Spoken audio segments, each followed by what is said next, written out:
আসসালামু আলাইকুম ওরহমতুল্লাহি ওবারাকাতুহু।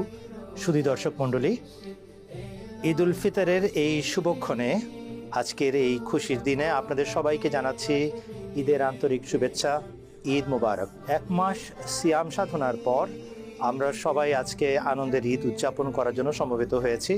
আল্লাহ তাআলা আমাদেরকে সঠিক অর্থে ঈদ উদযাপন করার এবং ভারসাম্যপূর্ণ জীবন কাটানোর সৌভাগ্য দান করুন। এই এক মাস যে আমরা রমজানের সিয়াম সাধনা পালন করার সুযোগ পেয়েছি, এটা যেন এখানেই শেষ না হয়ে যায়। আমাদের জীবনে যে আধ্যাত্মিক পরিবর্তন আমরা সাধন করার চেষ্টা করেছি, এই কাজ যেন অব্যাহত থাকে।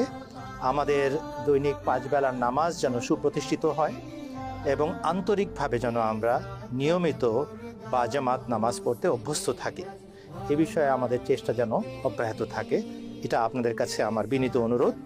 এর পাশাপাশি কোরআন চর্চার যে অভ্যাস আমরা সারা মাস গড়ে তুলেছি, এটাও যেন ভবিষ্যতে আরও উত্তরোত্তর বৃদ্ধি পায়, এটাও আমাদেরকে দেখতে হবে।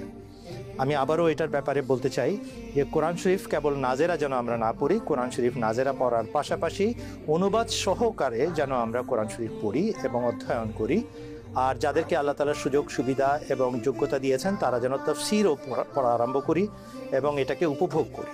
আল্লাহ তাআলা আমাদের সবাইকে নিজেদের মাঝে আমূল আধ্যাত্মিক পরিবর্তন সাধন করার সৌভাগ্য দান করুন। মানুষের অধিকার প্রদান করার সৌভাগ্য দিন, আল্লাহ তাআলার অধিকার নিশ্চিত করার সৌভাগ্য দিন। আমরা যেন হকুকুল্লাহ এবং হকুকুল ইবাদ, এই দুই ধরনের অধিকার নিশ্চিত করতে সক্ষম হই। আল্লাহ তাআলা আমাদের সবাইকে এর সৌভাগ্য দান করুন। আল্লাহ তাআলা এই ঈদ সবার জন্য মোবারক করুন। হযরত খলিফাতুল মসিহ আল খামেস আইয়াদাহুল্লাহ তাআলা বেনসরিল আজিজের জন্য দোয়া অব্যাহত রাখবেন, মুসলিম বিশ্বের জন্য দোয়া অব্যাহত রাখবেন। রব্বে আসলেহ উম্মাতা মুহাম্মাদিন, রব্বে আসলেহ উম্মাতা মুহাম্মাদিন, রব্বে আসলেহ উম্মাতা মুহাম্মাদিন। আপনাদের সবাইকে আবারও আমার পক্ষ থেকে আন্তরিক ঈদ উল ফিতরের শুভেচ্ছা। ঈদ মুবারক।